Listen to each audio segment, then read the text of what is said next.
Fanya Kazi TV. We are the solution. Reka nanone ngo ikaze we udukurikiye kuri Fanya Kazi TV. Nizera ko umeze neza aho uri hose. Suza cyane kandi aba pioneers bakomeze gushikama, bakomeje gahunda yabo yo kumininga kugira ngo mu gihe tugitegereje ibyiza biri imbere bizasange tumeze fresh cyane. Waba ufite uko byumva neza cyangwa nabi, icyo nakubwira nuko Pi Network iri mu kazi kose. Uyu munsi tugiye kuvuga ikirere, uyu munsi tugiye kuvuga ku kintu kimwe ushobora kumva ukagira ngo wenda namakabya nkuru cyangwa iki. Ni ikibazo kigira kiti ese niba bigaragara ko Pi igenda yongeraho uduce dutoya mu masaha buri munsi, twakwizera ko Pi community yazayigeza ku $318 mu minsi 3 gusa? Ndabyumva ko ngi nawe dushobora gutekereza ko ari amakabya nkuru, ariko none reka turebere hamwe uko ibyo bishoboka dukurikije imibare. Nge unyite Mr. Fanya Kazi, ndi kumwe nawe muri aka kanya kugira ngo tugire ubumenyi twungurana ku iterambere ryacu ry'ahazaza. Kura subscribe hanyuma usharinge iyi video mu gihe uza kubona ko hari akamaro igufashije, ntubyihererane ubimenyeshe n'abandi. Ntabwo turi inararibonye cyane mu bintu bya cryptocurrency, ariko turimo kubyiga kandi twizera ko nge nawe haraho tuzagerana. Gusa uyu munsi none turi kuvuga cyane kuri Pi yakomeje kuvugisha abantu byinshi. Nubu kandi bimeze gutyo, hari za cryptocurrency nyinshi cyangwa se projet za cryptocurrency zagiye zizamuka ariko zikongera zikagwa uko imyaka yagendaga ihita. Muri iyi video icyo twifuza kugira naho nge nawe tugiye kureba uburyo dukoresheje imibare igenda igaragara, turebe niba bishoboka ko Pi yazamuka mu gihe gito kandi igatumbagira kuruta uko buri wese yabitekereza. Muri iyi mibare turaza kureba kandi impungenge umuntu ashobora kugira cyangwa se ingorane zishobora kubamo. Nkuko mwakomeje mubingaragariza muri video zagiye zitambuka, hari benshi bambwiye ko hari igihe nkoresha umuvuduko mwinshi mu kuvuga. Ibyo rero bigatuma hari abatabasha gusobanukirwa. Uyu munsi turagenda gahoro nubwo video yaba ndende, ariko niba ushaka ubumenyi urihangana uyirebe. Ndagerageza gukoresha amagambo yoroshye kugira ngo buri wese abashe kubisobanukirwa neza. Niba warakurikiye ku giciro cya mbere cyitwa ko cyatangajwe, byagaragaye ko Pi mu masaha nka 18 hari uduce nka 0.60 byiyongereye kuri icyo giciro cyari cyatangajwe.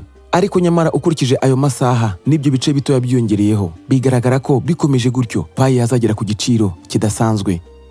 Ibi ngibi biterwa nuko aba pioneers benshi bagize icyo bakora, aho kugira ngo bafate coins zabo bazijugunye ku ma exchanges atandukanye, bahisemo kuba bazigumanye. Ibi bishatse kuvuga iki? Iyo coins zitari kugurishwa cyangwa se zitari gutangwa ku ma exchanges atandukanye, zihita zimera nk'izibuze ku isoko, abakoreshaga za trading bakazibura.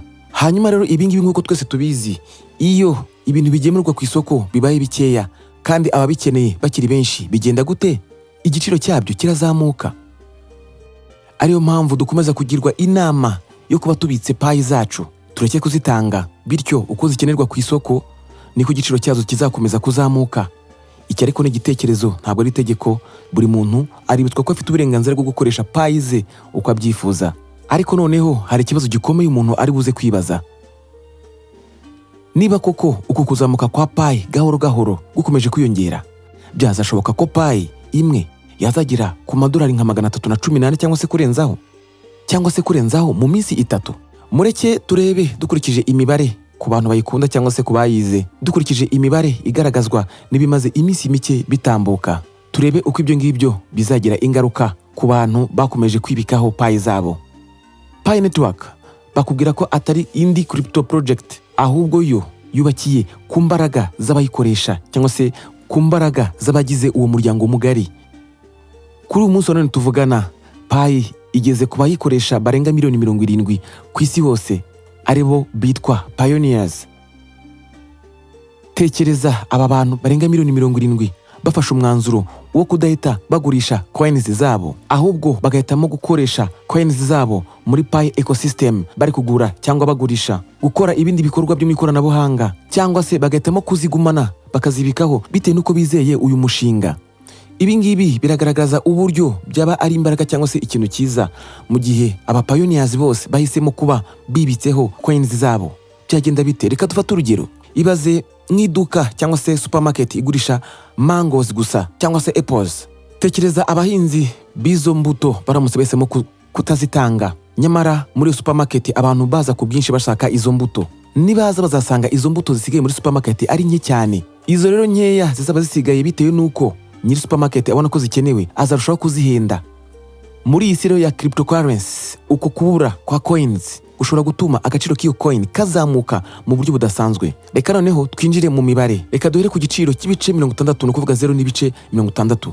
nyamara mu masaha 18 gusa iyi coin yari imaze kuzamuka igeze kuri 1.70. Reka tujye mu mibare dore ku giciro cya 0.60 kuri coin. Nyuma y'amasaha 18 iki giciro cyari kimaze kugera kuri 1.70. Nidufata iyi 1.70 tukagabanya na 0.60 turabona 2.83. None ibi bisobanuye iki? Bivuze ko mu masaha 18 gusa iriya coin yari iri kuri 0.6 yari imaze kwikuba inshuro 2.83 mu gihe cy'amasaha 18 gusa. Reka noneho tuvuge ko iki giciro gikomeje kwikuba izo nshuro buri masaha 18 dore uko byazaba bingana mu gihe cy'iminsi 3 gusa. Bibi bivuze ko nyuma y'amasaha 28 no kuvuga andi masaha 18 rya dolari 1.70 rizikuba na 2.83. Ibyo bizahita bingana hafi n'amadolari 4.8. Nanone kandi nyuma y'amasaha 42 bizaba bingana hafi n'amadolari 13.56. Nyuma nanone y'amasaha 56 igiciro gishobora kuzaba kingana hafi n'amadolari asaga 38. Nyuma y'amasaha 70 gishobora kuzasimbukira hejuru y'amadolari 109. Iyi mibare ni ikigereranyo cyangwa se iri kugendera kuri izi nshuro twabaze za 2.8 igiciro cya coin imwe kigenda kikuba buri masaha 18. Ibaze noneho uko kwikuba kuramutse kwiyongereye ukagera nko kuri 3 cyangwa se 5 uko byaba bihagaze mu minsi mikeya. Uramutse ukoresheje imibare ikomereje kuri ubwikube birasaba gusa inshuro 6 z'amasaha 18 kugira ngo tube tuvuye kuri 0.60 tugere kuri 314. Ku bantu bizi imibare rero babahanga turamutse dukoresheje iyi equation imeze gutya kugira ngo iyi equation ingane na 314 iyi na iri hejuru igomba kuba ingana na 6. 6 kubyo 14 rero birafata amasaha 88. Aya masaha 88 tugabanya na 24 by'amasaha y'umunsi birahita bingana n'iminsi 3 n'igice. Dukurikije uko imibare bitweretse rero biragaragara ko iki giciro gishobora kuzamuka mu minsi 3 kikaba cyagera ku madolari 318. None turibaza tuti ese ibi byashoboka muri isi ya none? Igisubizo nibyo cyane, birashoboka cyane muri condition imwe cyangwa se mu gihe twubahirije iki kintu kimwe. Ni mu gihe umuryango mugari wa Pi cyangwa se Pi community uhisemo kugumana cyangwa se gukura coins zabo kuri exchange iyo ari yo yose bakazigumana muri Pi wallet zabo. Ubwo bumwe bwonyine burahagije. Mu yandi magambo nge nayo niduhitamo kuba tugumanye Pi zacu mu gihe runaka, iki giciro gishobora kuzazamuka ku rwego rudasanzwe. Ibi kandi bizashobora kuba byiza mu gihe aho byatangiye cyangwa se aho bishoboka izi Pi tuzaba tuzikoresha ku masoko atandukanye yo guhaha ibicuruzwa runaka. Ibi rero bizagira ingaruka zikomeye kubera ko Pi nizikomeza kubura kandi abantu bifuza kuzikoresha mu buzima bwabo bwa buri munsi zizarushaho gukenerwa ku isoko, bityo nge nawe izo dufite zirushaho kugira agaciro. Ndabibutsa ko iki ni kiganiro ntabwo ari ihame cyangwa se amategeko, ni ibitekerezo tuba turi gusangira nge nawe, bitavuze ko nkubujije gukoresha coins zawe uko ubyifuza. Ariko abahanga muri byo izi nizo nama batugira niba twifuza ko agaciro ka Pi coins zacu kazamuka. Ari naho bakomeza batubwira ko iyo coins nkeya arizo zonyine ziri ku isoko kandi abazishaka ari benshi, ibi bituma zirushaho gukenerwa cyane bigatuma agaciro kazo karushaho kwiyongera. Ibi bikaba bigaragaza ko rero igiciro cya Pi gishobora kuzamuka kuruta ndetse n'aya mibare twakoresheje, bitewe n'uko igitekerezo twagenderagaho muri ruriya rugero rwacu rw'imibare twabaraga mu gihe mu masaha 18 gusa igiciro cyaba kikubye 2.83. Ariko uku kwikuba ni kuramuka gukomeje bitewe n'uko turi kubyitwaramo. Ibi biragaragaza ko rwose kuba twagira ku madolari 318 mu minsi 3 ari ikintu gishoboka cyane mu buryo bwihuse. Ariko noneho mbere yuko dutangira kwishima cyangwa se kwizera ibidasanzwe, reka tubanze turebe impamvu uku kuri tuboneye muri imibare gushobora guhinduka. Iyi mibare twakoze izakunda cyangwa se izashoboka mu gihe hakomeje kubaho ukudahinduka kw'ababitsa cyangwa se abagurisha Pi zabo ku isoko. Ikindi mu isi ya none ubu bwiyongere bushobora kuzamuka kurushaho cyangwa se bakaba bwagabanukaho nanone gatoya. Ariyo mpamvu hano tugiye kureba ibindi bintu dushobora gutekerezaho byatuma iki giciro kiyongera cyane cyangwa se kikaba cyagabanuka. Dore impamvu ya mbere, uku kuzamuka gushobora kugaragarira bamwe bitewe nuko harimo abihebye bakavuga bati ubwo iki giciro kigeze aha reka mpite nzigurisha, bitewe nuko gishobora kuzongera kumanuka ejo cyangwa se ejo bundi cyangwa se kikaba cyanaba zero. Ugasanga bamwe bahisemo guhita bazigurisha nyamara igiciro cyari kuzamuka kurushaho. Ibyo rero iyo benshi bazigurishije mu gihe runaka bwa buzamuke bw'igiciro busa n'ubwabanutse nanone. Ibi ni ibintu ngo byagaragaye kuri cryptocurrency zabanjirije Pi nka Bitcoin. Nyuma y'igihe runaka yarazamutse, abantu bari bazibitseho barazigurishije bitewe nuko bumvaga ko igiciro gishobora kuhananuka. Nyuma yo kuzigurisha zahise ziba nyinshi ku isoko, ibyo bituma igiciro cyazo koko kigabanuka. bivuze ngo iki? Bivuze ko Pi iramutse igeze ku madolari 318 byaba ari agaciro gakomeye kandi kanini, ndetse n'izindi companies zikomeye zagira ubwoba bitewe nuko umuryango mugari wa Pi Network urenga abantu basaga miliyoni 70 z'aba pioneers. Iyi mibare rero kandi ngo yagorana kuyisobanura mu gihe Pi yaba iramutse ibaye ikigo gikomeye ku isi gikoresha crypto ku rwego rw'isoko mpuzamahanga. Ubu ngubu icyo tukwiye kumenya ni iki: Pi iracyari ku rwego rwayo rwo gutangira, aho turimo kugerageza ibintu bitandukanye, ndetse bamwe ugasanga baracyari guhura n'ikibazo cya exchange. Ari nayo mpamvu hamwe na hamwe uko bigaragara ko abantu bari kujya bakura coins zabo bakazindura mu Pi coins, hari exchanges zimwe na zimwe ziri guhita zikuraho Pi kuri liste yazo. Ibyo rero nabyo bishobora kugira ingaruka mu buryo bumwe cyangwa ubundi kuri Pi. Ikindi nanone uko kwiyongera kwa coins kugira ingaruka ku bintu byinshi.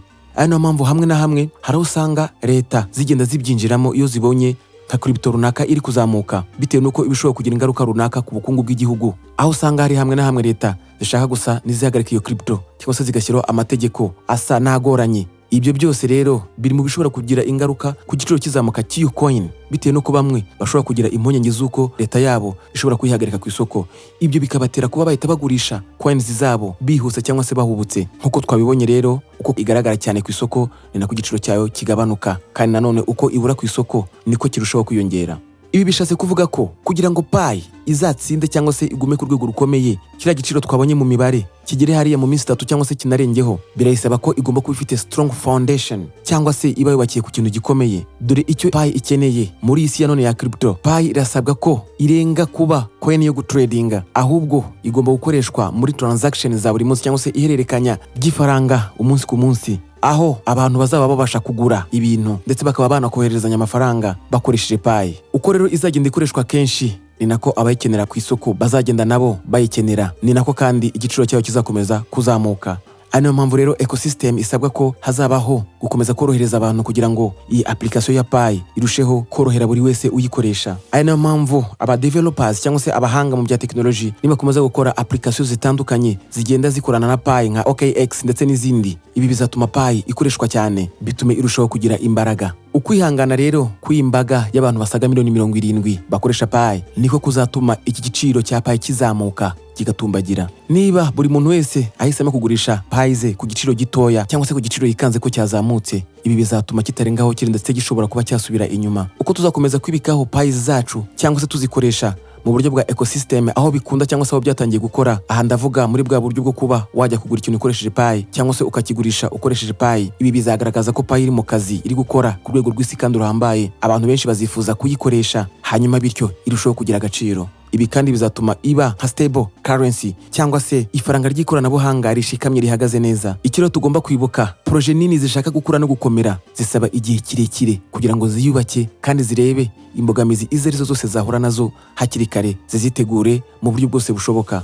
Reka dufate urugero nk'iyitwa Ethereum, byayisabye imyaka runaka kugira ngo ibanze ikure igere ku rwego uriho uyu munsi wa none. Ari nayo mpamvu Pi nayo iba ikeneye igihe runaka kugira ngo yubake ubufatanyabikorwa bukomeye. Ikindi kandi iki gihe kiyifashe gukemura ibibazo biri tekinike bishobora kuvuka, hahandi usanga nka bamwe verification kuzikora bigorana cyangwa se application zikagira ibibazo runaka. Icyo gihe cyose nicyo project ikomeye ifata igenda irebera hamwe utwo tubazo dushobora kuvuka, uko tuyikoresha, ibyo duhura nabyo bakabibona, bakara n'uburyo babikemura. Ibi rero nibyo bituma abayikoresha barushaho kuyigirira icyizere. None nge nawe dushobora kwizera ko Pi ishobora kugera kuri kiriya giciro cya 314 mu minsi 3 uko twayibonye kuri iriya mibare. Aba pioneers twese niduhitamo guha agaciro Pi zacu, ibi tuzabigeraho nta kabuza. Icyo nakubwira, twirinde guhita dukangwa nizamuka rito tukibwira ko ritazaharenga, ahubwo dukomeze twizere ko uko duha agaciro Pi zacu niko nayo izarushaho kuzamuka. Nge mwaganiraga ni Mr. Fanyakazi. Icyo nakubwira nuko ibi ngibi tuba tuvugiye hano ni ibitekerezo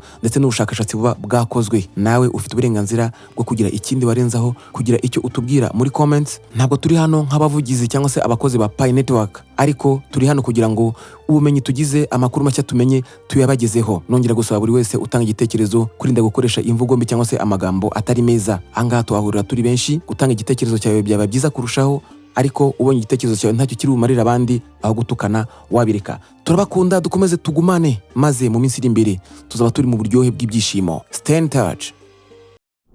Fanyakazi TV, we are the solution.